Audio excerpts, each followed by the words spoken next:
tu pratiques la calisthénie et tu veux débloquer des figures impressionnantes, mais tu ne sais pas si c'est possible pour toi, si tu en as vraiment envie, ni par où commencer.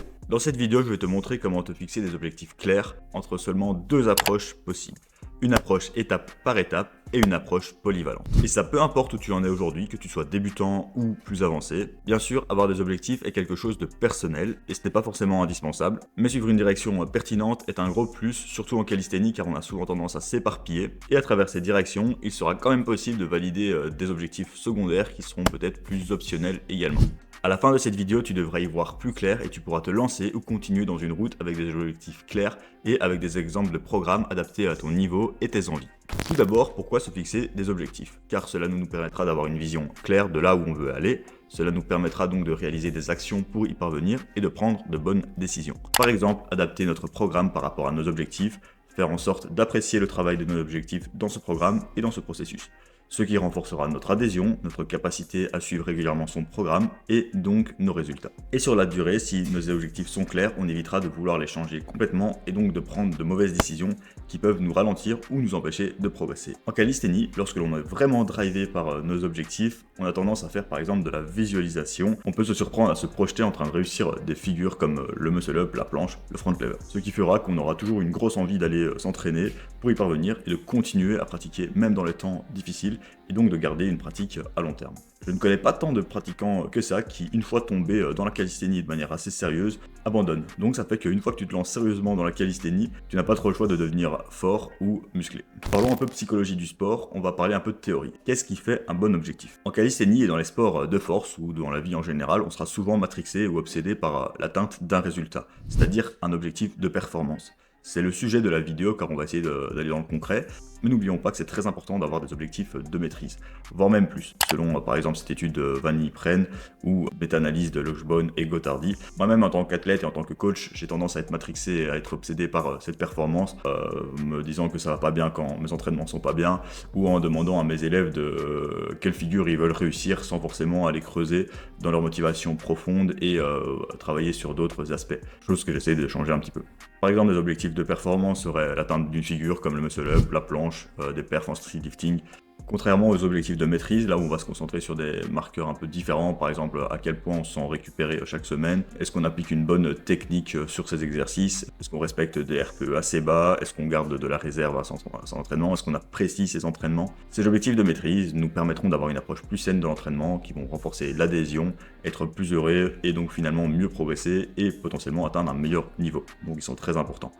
Et aussi, on va chercher à approcher ces objectifs plutôt qu'à éviter une conséquence. Approcher versus évitement. Je veux être fort plutôt que je ne veux plus être faible.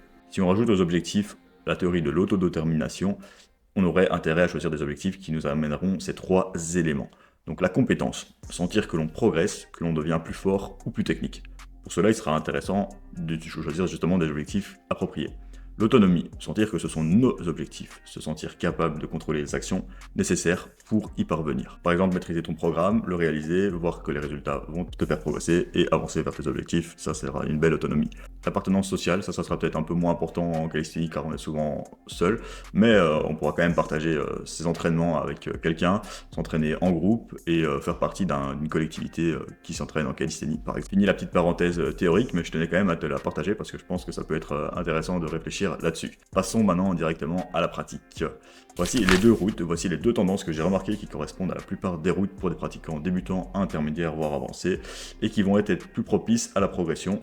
Et je remarque que si l'on sort de ces routes, on risque de perdre parfois du temps et d'avoir une approche un peu moins efficace dans sa pratique. La première route, c'est la route étape par étape, donc un peu plus focus. Elle va être composée de trois duos d'objectifs. Par exemple, le muscle up, le handstand. Ensuite, la planche, le front lever. Pour finir avec la traction et la handstand push-up. Passons à la première route, handstand muscle up. Je pense que cette route sera pertinente pour la plupart des débutants, la plupart des gens qui finalement, on se rend compte, n'ont pas un niveau trop avancé, et donc se concentrer directement sur ces objectifs sera pertinent. Dans cette route, on va donc se focaliser sur l'acquisition du handstand et du muscle up. Notre programme va donc directement refléter ces figures. Même si l'on débute complètement et qu'on ne sait pas faire une traction, on va pouvoir chercher à travailler étape par étape pour parvenir à ces objectifs. Donc on aura directement ces objectifs en tête. Par exemple, on travaillera directement le handstand avec les premières progressions au mur, en pike, et le muscle up à travers l'acquisition de la traction ou du renforcement pour le dos. on comprendra qu'on aura une grosse emphase et priorité sur les basiques. Cette route sera donc intéressante pour les débutants, peu importe ses aspirations futures, on ne se trompera rarement en voulant choisir cette route et elle correspondra à la plupart des gens. On va pouvoir accumuler des victoires plus vite, en général il sera plus facile de réussir ces mouvements que d'autres. Pour certains pratiquants, ces objectifs représenteront quand même un sacré défi et ça pourra prendre quand même pas mal de temps, mais on gardera ces objectifs à long terme et on fera le travail pour y parvenir. Cette route nous permettra de prendre le temps de bien réaliser et de construire ses bases. Pour le handstand et la poussée, on inclura déjà un travail de poussée verticale vers l'handstand push-ups. En chemin, on pourra valider gratuitement ou intégrer, si l'envie est là, des objectifs un peu plus secondaires, plus faciles d'accès, comme le L-sit, le skin de cat ou le dragon flag, mais ce ne sera pas fondamental. Et ensuite, une fois qu'on a réussi ces mouvements, on pourra viser plus haut sur des mouvements et peut-être changer de route. On comprend bien qu'on n'inclura pas un travail directement de planche ou de front lever par exemple, ni une routine spécifique L-sit, bent arm planche ou autre qui peut paraître assez sexy sur papier. Un avantage aussi de cette route, c'est qu'il serait possible de progresser par exemple avec seulement 2 séances de 1 heure voire un peu moins, mais on peut bien sûr en faire plus. Et si on veut inclure aussi les jambes pour se diriger vers le pistol squat, du street lifting ou pour la santé, on peut tout à fait le faire. Et ça sera valable dans toutes les routes. Voici un exemple de programme pour cette route avec 2 séances par semaine, avec quelqu'un qui fait entre 0 et 10 tractions. On pourra bien sûr adapter en fonction du niveau de la personne, en adaptant par exemple les tractions si on n'est pas capable encore d'en faire une. Là, on utilisera des progressions vers la traction en plus. Le jour 2 est un peu différent, mais on pourrait très bien faire le jour 1 2 fois par semaine. On peut très bien faire aussi un 3e jour et répartir simplement le volume. Voici un exemple si on fait plus de 10 tractions, qu'on inclut le travail de muscle up et qu'on a un niveau plus avancé en handstand. Passons à la 2e route, planche front lever étape par étape, les 2 grosses figures statiques emblématiques. Il est intéressant de travailler les deux en synergie pour garder un équilibre, sauf si on veut être hyper spécialiste vers un mouvement et rien n'empêche de mettre un focus plus important sur l'un ou sur l'autre. Un peu semblable à la première route, sauf qu'on va vraiment directement viser ces 2 figures et qu'on va être certain de vouloir les réussir. Et peut-être qu'on va s'en foutre un peu des autres mouvements. C'est-à-dire qu'on va directement intégrer ces mouvements, même si on est débutant, et sans forcément intégrer des autres objectifs comme la handstand push-ups ou la traction à un bras. Les caractéristiques seront à peu près les mêmes que la première route. On peut tout de même éventuellement intégrer le travail du handstand car il pourrait peut-être servir en planche et conserver la traction lestée car elle sera peut-être utile en front. La priorité sera également de construire sa base si l'on n'a pas encore au niveau, mais on peut directement intégrer du travail de conditionnement comme des planches, lean ou des front lever. Ensuite, on suivra les progressions logiques vers ces mouvements tout en augmentant davantage sa base. L'avantage sera qu'on va pouvoir maximiser sa progression vers ces figures. Les séances peuvent être relativement courtes, 2 à 4 séances par semaine, qui seront suffisantes, et on peut bien sûr en faire un petit peu plus. Au niveau des désavantages, ce sont des mouvements qui peuvent demander du temps, beaucoup de temps, car ils sont très exigeants, et il va falloir s'accrocher car on peut se décourager plus facilement quand on se fixe peu d'objectifs, et qu'on observe des difficultés, ça peut parfois être décourageant. Donc ça va demander donc plus d'investissement dans ces entraînements, des dispositions un peu plus importantes d'un point de vue génétique, etc. Un autre désavantage éventuel, c'est que cette route est peut-être moins fonctionnelle que la première ou que celle d'après, car c'est super stylé de refaire des figures comme la planche et le front lever, mais ça reste quelque chose d'assez spécifique, et peut-être que le transfert de force vers d'autres mouvements ou disciplines sera peut-être un peu moins important, mais si on s'en fout d'être fonctionnel. Voici un exemple de programme avec 3 jours semaine d'un niveau moyen avec adaptation.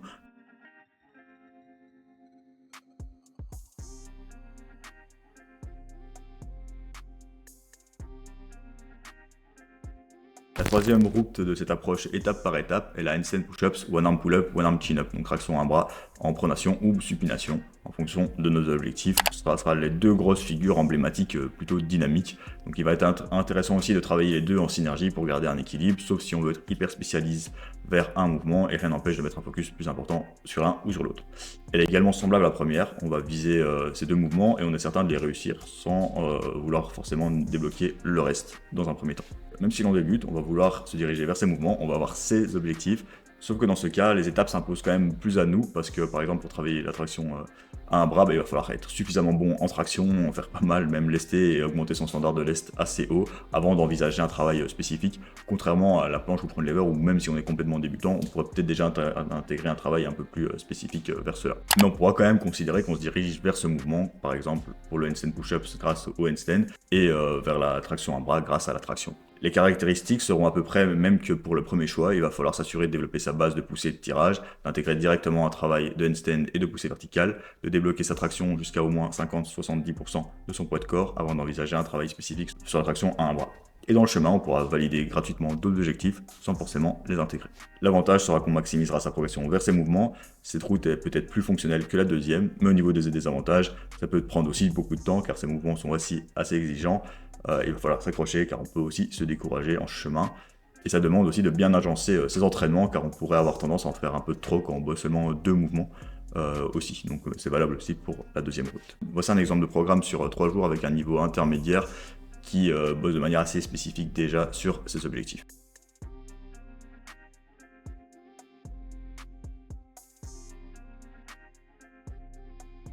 Voici les 3 possibilités dans l'approche étape par étape. Pour résumer, si on est débutant, la première sera forcément pertinente. Ensuite, si on est plus intermédiaire avancé en fonction de ses envies, ça sera la planche, le front lever ou la HSPU ou un arm pull-up. Il sera possible de faire plus de jours par semaine que dans les exemples, d'augmenter la fréquence, d'ajouter un objectif, de viser plus haut, de focus aussi un peu plus le street lifting en parallèle ou moins justement. Et voici la deuxième approche, donc l'approche polyvalente. Elle va consister à se dire qu'on veut tout débloquer et donc qu'on veut tout intégrer et avancer sur tout. Perso, c'est à peu près celle que j'adopte, que j'ai tendance à préconiser dans pas mal de cas et qui me fait le plus kiffer. Concrètement, plutôt que de viser 2 objectifs, on va viser les 4 grosses figures, donc la planche, le front lever, la HSPU, la traction à bras, et le street lifting, donc les 4 mouvements de street lifting, le muscle up, traction, dips et le squat si on a envie de l'intégrer. Donc ça nous fait finalement 8 objectifs. Et même si l'on débute, on peut directement intégrer et avancer ses pions petit à petit. Les principaux avantages de cette approche, c'est qu'on va pouvoir s'entraîner beaucoup, qu'elle est assez riche, on va se sentir progresser partout, ça se combine assez bien, c'est assez équilibré, tout se transfère de manière à peu près synergique. On arrive peut-être plus vite à être polyvalent et être bon partout, et forcément on est bon partout sans forcément exceller dans un domaine. Les désavantages, c'est que ça demande pas mal de temps, donc au moins 4-5 séances par semaine, je dirais. C'est peut-être plus compliqué à programmer et à faire évoluer ça dans le temps. Certains mouvements peuvent progresser moins vite sur certaines périodes, ça demande de bonnes dispositions et de grosses ambitions. Ça peut demander plus de temps pour y arriver que si on se concentrait sur un peu moins. On n'excelle pas forcément dans un domaine, mais on peut être bon partout. Et ça demande aussi une bonne capacité de travail de récupération. Et lorsque l'on atteint un stade assez avancé, il faudra accepter de prioriser et de maintenir certains mouvements, car on risque de rencontrer quand même des limites avec cette route. Même si cette route te semble exigeante, je te rassure, elle est tout à fait faisable. Pour cette route, je vais te donner un exemple sur 4 séances par semaine.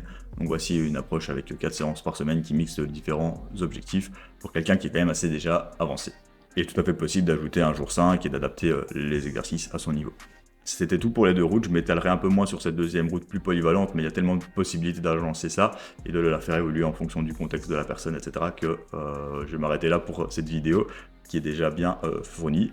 Voici ce qu'on peut retenir de ces routes, donc quelques points importants à retenir. Premier point, ne pas négliger les bases. Peu importe la route, il faudra être certain d'y accorder une grande importance et même par la suite, n'aie pas peur d'augmenter davantage tes standards, peu importe la route. Travaille des objectifs de manière directe ou indirecte et ça dès le début.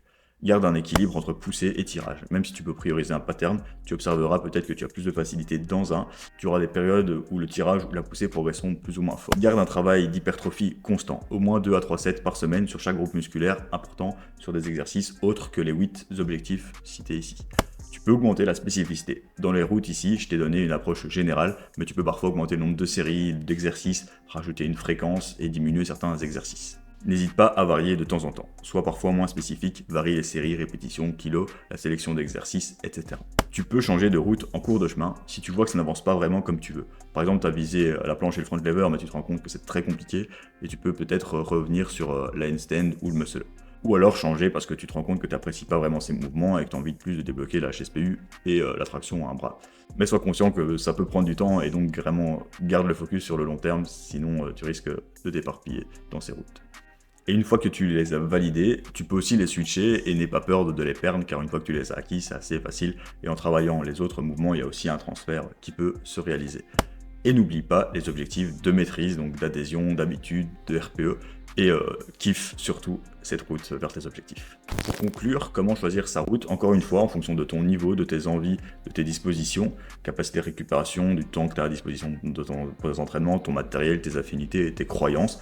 Si tu es débutant avec certaines conditions limitantes et que tu ne veux pas prendre de risques ou perdre du temps, il y a beaucoup de chances que la route 1 avec le handstand et muscle up te convienne. Si tu veux plutôt intermédiaire méthodique et que tu n'as pas de difficulté à rester focus sur un ou deux mouvements, temps moyen et des dispositions moyennes, la route comme la planche front lever ou HSPU ou un chin-up, pull-up sera pertinente. Et si tu veux avancer partout, que tu veux être bon partout, que tu es débutant intermédiaire et faire plein de mouvements, tu peux viser la route polyvalente. J'espère que cette vidéo t'a été utile. Ce n'était pas simple de faire quelque chose de clair car il y a tellement de variables. N'hésite pas à me dire quels sont tes objectifs et ton expérience, si tu as déjà expérimenté une route ou si tu comptes en tester une, et n'hésite pas à t'abonner. Si tu veux de l'aide pour atteindre tes objectifs, décider de la bonne route ensemble, n'hésite pas à prendre un appel sous la vidéo, on pourra discuter de cela. C'était 02 Workout, à toutes.